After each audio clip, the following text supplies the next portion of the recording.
Welcome to the lectures on Engineering Mathematics 1, and today's we are discussing lecture number 11 on derivatives and differentiability of one variable. Actually, it is very important to discuss differentiability of one variable before we go for the several variable case in the next lecture. So, what is derivative for a function of single variable? So, let f x y is equal to f x be a function of single variable, and if this ratio f x plus delta x minus f x. So, this difference when we make an increment delta x in x and minus the f x, the value at x, divided by this increment. If this ratio here has a limit, a definite limit as delta x tends to 0, then we call that this limit is the derivative of the function f x at the point x. So, that is the definition of the derivative usually we have. So, that limit here, when we take the limit delta x goes to 0, if this limit exists, we call that the that this value is the derivative of the function f x, and this is usually denoted by this f prime x or sometimes y prime x or dy over dx. That is a notation for the derivative, which is the limit of this quotient here when we make the increment in x by delta x and take this difference by the value of the function at x divided by the increment. So, if this limit exists, we call the function has the derivative and its value is exactly that limit, and the notation here we use for the derivative are f prime, y prime or dy over dx. Now, what is differentiability and differential usually? So, this is more formal definition, and the reason behind this we can easily extend it to the case of several variable. So, a function f x is said to be differentiable at the point x if when x is given the increment delta x, arbitrary increment, and the increment delta y can be expressed in the form of delta y is equal to some constant a into delta x plus epsilon times delta x, where this epsilon goes to 0 as delta x goes to 0, and this number here a is independent of delta x.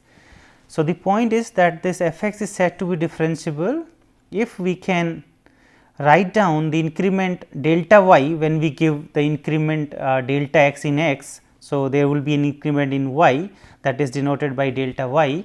So, if we can write down this delta y as a times delta x plus epsilon delta x, this is a linear term here because a is independent of delta x, and plus this epsilon times delta x, and this epsilon has the property that it goes to 0 as delta x goes to 0, then we call that this function is differentiable.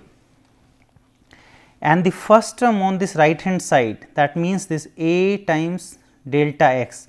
So, this first term on the right hand side, a times delta x, this is called differential or the total differential of y, and this is usually denoted by the notation dy. Thus, what we have that dy, that is another notation for what we call differential.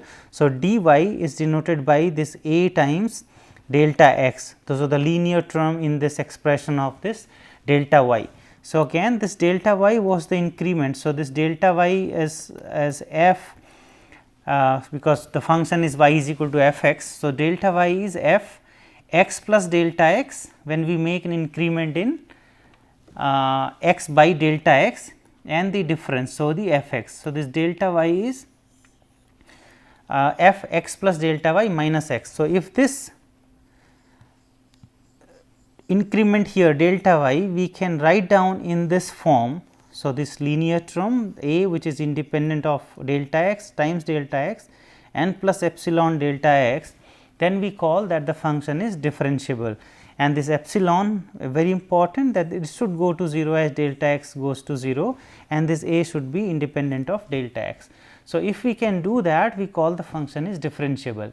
And now, in the next slide we will see that this definition of the differentiability what we have here, that we can express this delta y in terms of this a delta x plus epsilon delta x, and the earlier definition of the derivative, they are actually equivalent.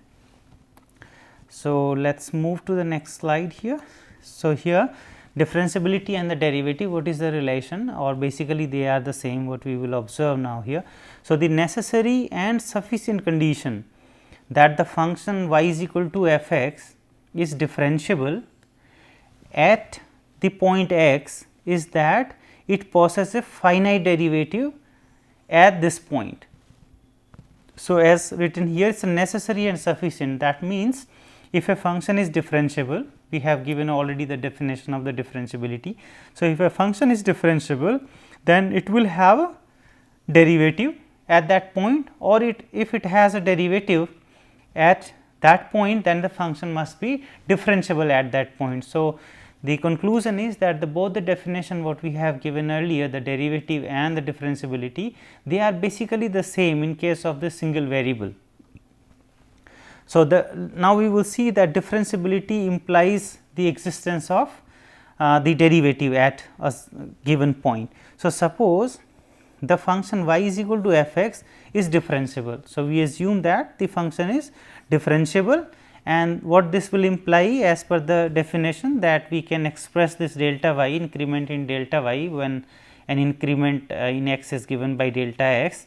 So, if we can write down this delta y as a delta x plus epsilon delta x, then this function is differentiable. So, we have assumed that the function is differentiable. That means, we can express delta y is equal to a delta x plus epsilon delta x. And now, we can take the limit. So, before we take the limit, we can divide by this delta x. So, this will be like delta y over delta x is equal to a times epsilon. So, a times epsilon, and now we will take the limit as delta x goes to 0. So, by taking this limit here, so this will be delta y over delta x. So, the limit is equal to here a, there is no delta x, and a is also independent of delta x as per the definition of the differentiability, plus this epsilon and the limit epsilon delta x goes to 0. And we know that this epsilon has the property that it goes to 0 as delta x goes to 0. So, in this case we get now here this limit delta y over delta x. So, this is the quotient in the derivative, we have seen f. So, this term here is nothing but f x plus delta x and minus f x and divided by this delta x. So, this here is f x plus delta x minus f x and divided by this delta x, limit delta x goes to 0. So, this term here becomes the derivative which we have discussed in the previous slide. So, that means we get here, let me erase this. Okay, so, we get this here f prime x is equal to a, because this will go to 0. So, what we have observed, that if the function is differentiable, then the derivative f prime x, this is the derivative here when take the limit. So, the derivative is nothing but this a, which is written here in the linear term a, which is free from delta x. So, this a is nothing but this f prime x, the derivative. So, what we have seen, that if the function is differentiable, then the derivative exists and the derivative is equal to a. This is given in this expression of delta y. So, if f x is differentiable, then f prime exists and has definite value a. The next we will see that if the derivative exists, that will imply that the function is differentiable. So, we assume that f prime x has definite value a, that means this f prime exists or the function derivative exists. So, in this case we have that this is given here f x plus delta x minus f x over delta x has the limit which is equal to a, because we have assumed that the derivative exists. So, that means this limit exists which is equal to a, this is what we have assumed. And now, since this limit is equal to a, we can define, or let me just explain you here. So, if for example, the limit delta x goes to 0 of some function is equal to, let us say, L, then what we can write down out of it, that this f x minus L, we can define this difference in the neighborhood of point x is equal to some epsilon, for example. So, what this epsilon will have the property that this epsilon will go to 0 when delta x approaches to 0. So, if we take the limit here, so epsilon and then the limit delta x goes to 0 will be equal to this limit here delta x goes to 0 and f x minus L. So, since the limit f x goes to L, so this will go to 0. So, if we write down this expression here for epsilon as f x minus L, then this epsilon must have this property that epsilon will go to 0 as delta x goes to 0. So, we have a similar situation here, this limit delta x goes to 0 of this expression of this quotient is given as A. So, what we have written down that this quotient f x plus delta x minus f x over delta x we can write down as A plus, so the value of this limit which was L there. So, A plus epsilon and this epsilon will have the property that epsilon goes to 0 as delta x goes to 0. So, this concept we will also use later on in many lectures.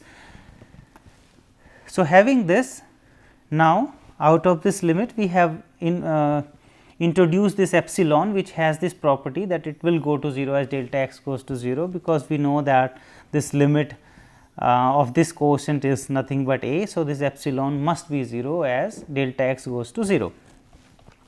So, in this case now we can rewrite this as f x plus delta x minus f x, and this delta x we can take to the right hand side. So, we get A into this delta x and plus epsilon into delta x, and epsilon has this property that it goes to 0 as delta x goes to 0. And now this implies, because we got this expression here, that this difference, or this is we can also call like delta y. So, the delta y we can write down as A into delta x plus epsilon delta x, and this A was independent of delta x because this was the limiting situation here of A. So, A was free from delta x, and now we got that this f is differentiable because that was the definition of the differentiability.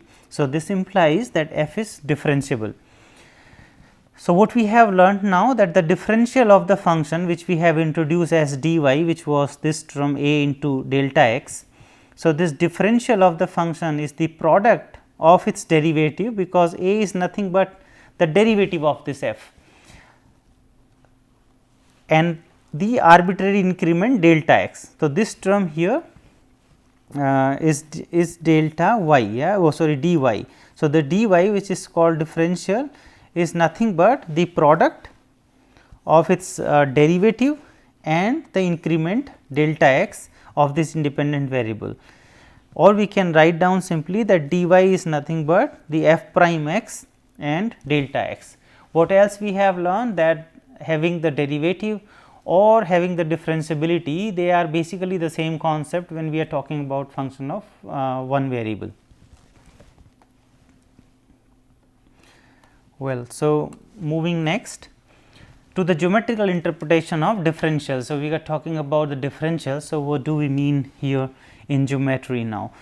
So, what we have introduced already, that the delta y, when the function is differentiable, then delta y we can write down as A times delta x plus epsilon times delta x, and we have also seen that when we take this limit. So, we got that this A is nothing but the f prime x, this also we have observed, and this we have introduced that the differential y is nothing but the A times dx, or A is nothing but the f prime. So, f prime dx.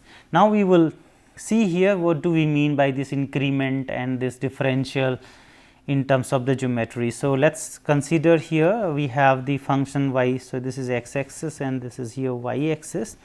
So, we have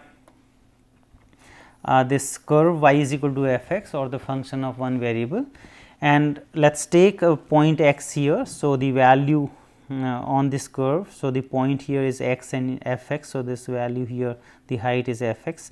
So, this point is x into f x, and then we make an increment in x by delta x. So, we have another point here x plus delta x, and we take the value of the function as f x plus delta x. So, this point becomes x plus delta x because of this x coordinate, and the y coordinate. So, it is the value of this function at this point f x plus delta x. Now, we draw a tangent here because we are talking about the derivative. So, that will come into the picture. So, we draw a tangent at this point x, which is denoted by this dotted line, and then this is naturally delta x, the increment we have given in x. So, this is delta x or dx term. We will come to this point why we have written this dx, and then this is the increment in delta y. So, when we have made an increment in delta in x by delta x, then this is the change in delta y. So, that is a change in delta y, because earlier the y was this one and now the y has become this one here at this point. So, now the difference here is the delta y or the increment in delta y, this one. And what is this dy? Dy is this first derivative here f x, f prime x and dx. So, if this is the derivative, so the tangent f prime x is nothing but the tangent of this angle. So, that is equal to this divided by this one. So, here this distance from here to here will be nothing but the f prime into this delta x, because in this triangle you can figure out that this tangent of this angle here is f prime at this point x, and this will be equal to this distance, which we will call as dy, and is equal to this delta x. So, this dy is nothing but delta x f x, or this distance here is f prime x into delta x. So, this distance is f prime x into delta x. This is what we are calling as dy. So, let me erase this. So, this is dy in our definition. So, now one can observe that this was delta y, which was the increment in y, increment in the function when we made an increment in x by delta x, and this is dy, the differential of y in our definition. So, what do we observe here? That this delta x and the delta y are the changes in the function. When we changes x by delta x, then there was a change of delta y in the function, and this dy was the change in the tangent. So, along this is change along the tangent, and this is change along the function itself when we make an increment in x by delta x. So, we have also noted here that dy and dx, dy and this dx measure changes along the tangent line. So, this is here along the tangent line. We have made the change here by delta x, or we can call it dx, both are same, and here that is the change in the tangent line with dy. So, that is the notation here dx and dy. On the other hand, the delta y and delta x measure changes for the function f x. So, here when we make an increment delta x, then there was a increment delta y in the function y. So, this is we have denoted delta y, and this delta x and delta or dx, they are the same, because change in the x, whether we denote by this delta x or delta y, they are the same, but along this y axis, this is the change in the function and this is a change in the tangent line of the function. So, there is a difference, or from the formula itself we can observe, because we have this definition dy is equal to the derivative of this f prime x and dx, and if we substitute for y is equal to x, suppose y is equal to x. So, y is equal to x and then the derivative will be 1 into dx or delta x. So, because this was originally taken as the linear term which was a times the delta x, originally this was defined as a f prime x delta x.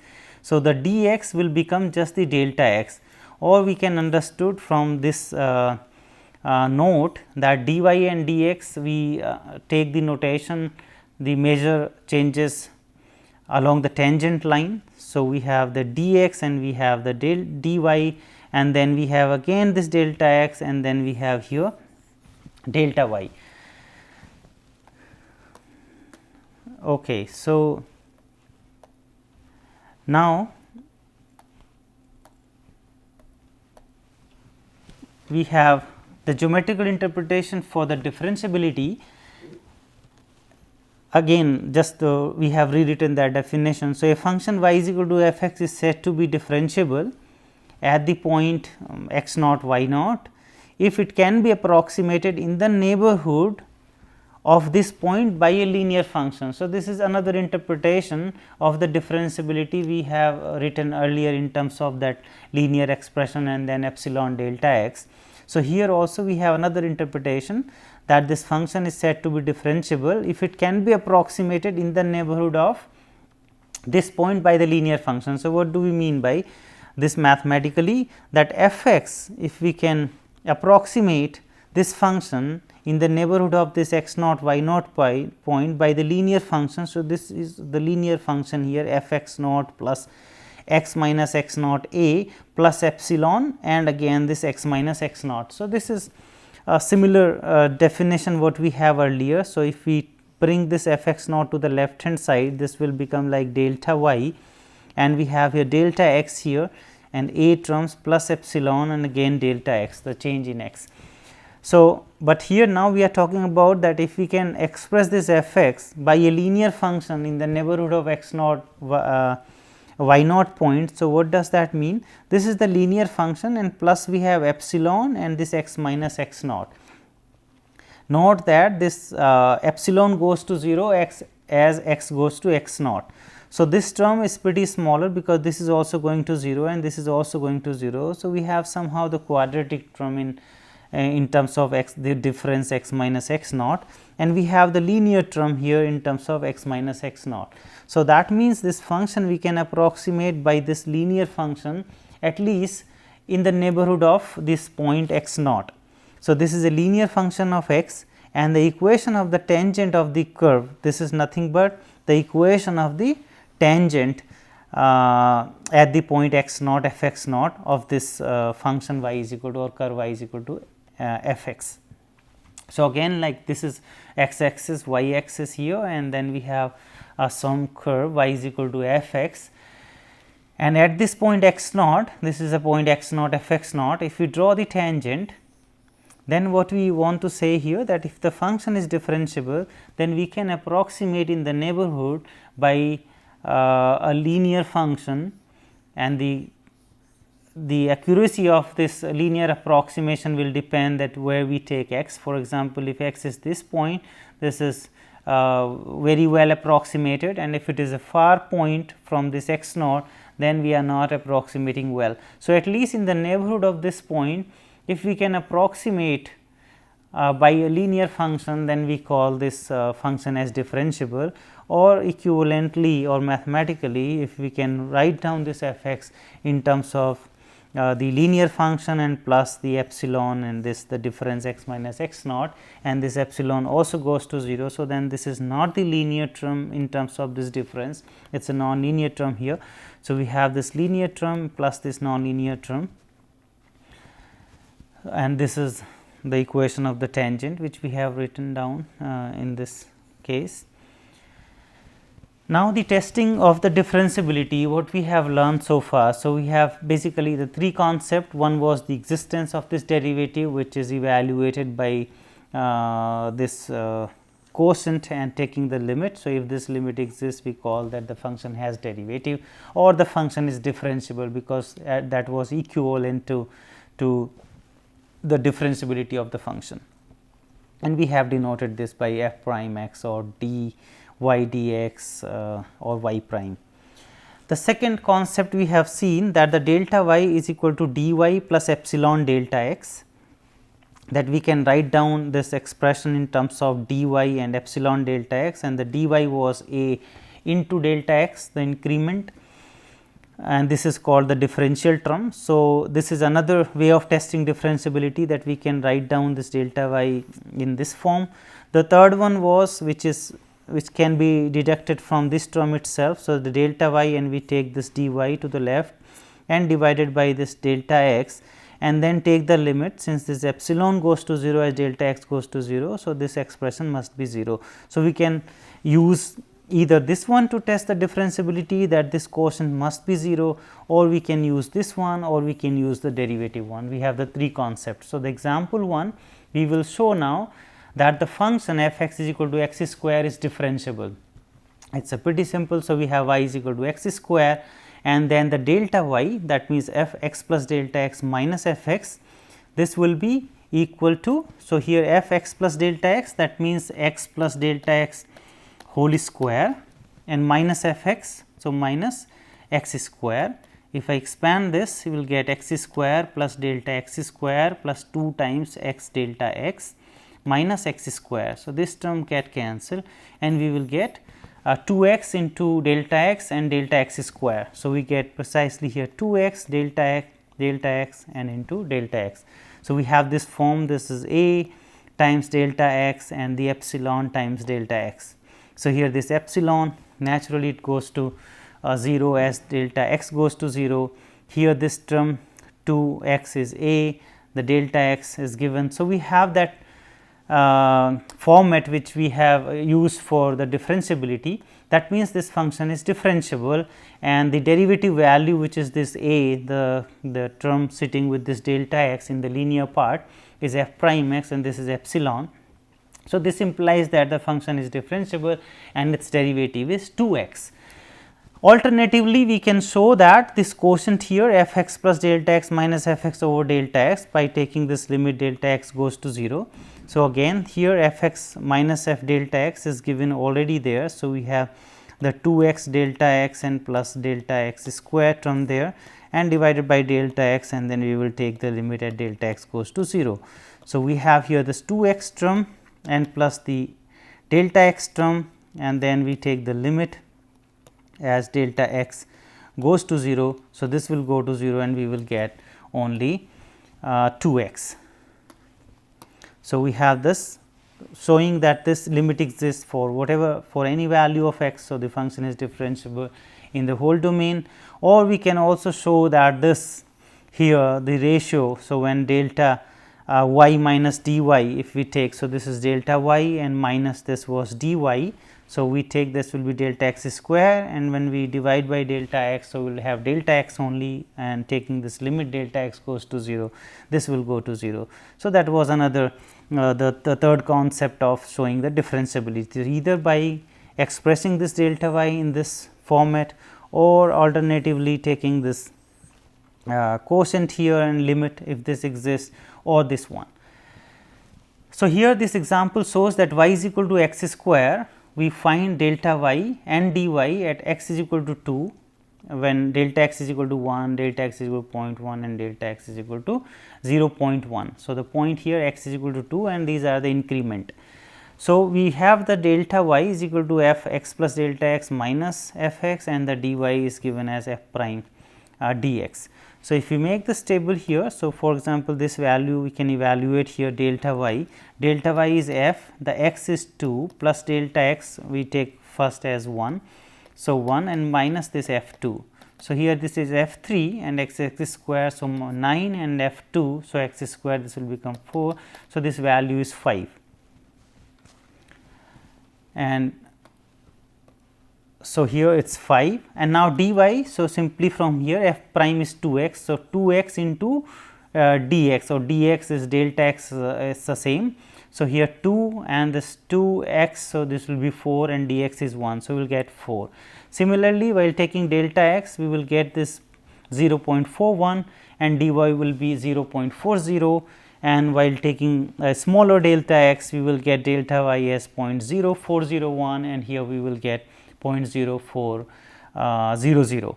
So, in this case what we have observed, when delta x is large, obviously these two, the delta y and dy, they are not the same. So, the difference is large between the two, it is not approximating, this dy is not approximating this total change in y, but when this delta x is smaller. So, if we make a smaller increment, then this dy is well approximating this delta y term, and that was the meaning of that, if we can approximate by the linear term at least in the neighborhood of the point.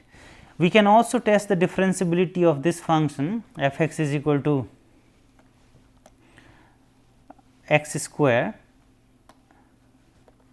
1 plus the cube root of x minus 1 whole square at x is equal to 1. So, this function, so if we take this delta y as this difference, because at x is equal to 1. So, 1 plus delta x minus f 1. So, 1 plus delta x we will submit here. So, it will be like 1 plus and this will become delta x square and the cube root minus f 1 will be 1. So, we will get only the cube root of delta x square. And now, we will check whether it is possible to find a number a such that this quotient here, which we have just talked, that if we can get this quotient and the limit is 0, then we call the function is differentiable. So, we will check whether we can find such a so that this quotient here, the dy is a into delta x over dx over delta x. If this quotient is 0, then we call the function differentiable, and if we cannot find such a, then we will call the function is not differentiable. So, we will take this quotient here, delta y minus a delta x over delta x. So, we can divide by this delta x, so we will get a there. So, we have delta y over delta x. What is delta y over delta x? So, delta y is here cube root delta x square, and when we divide by this delta x, so here it is power 2 by third and this will be minus, let me just compute this one, this term here delta y over delta x term. Delta y was delta x 2/3 and then we have delta x here. So, this will be delta x and 2/3 minus 1. So, delta x power minus 1 by 3. So, this is here and then minus a in this case, and we take now what we observe that this function here is approaching to plus infinity when delta x is approaching to 0 from the right side, for example, when delta x is positive, or this is approaching to minus infinity when this delta x we are approaching from the left side when delta x is negative and approaching to 0.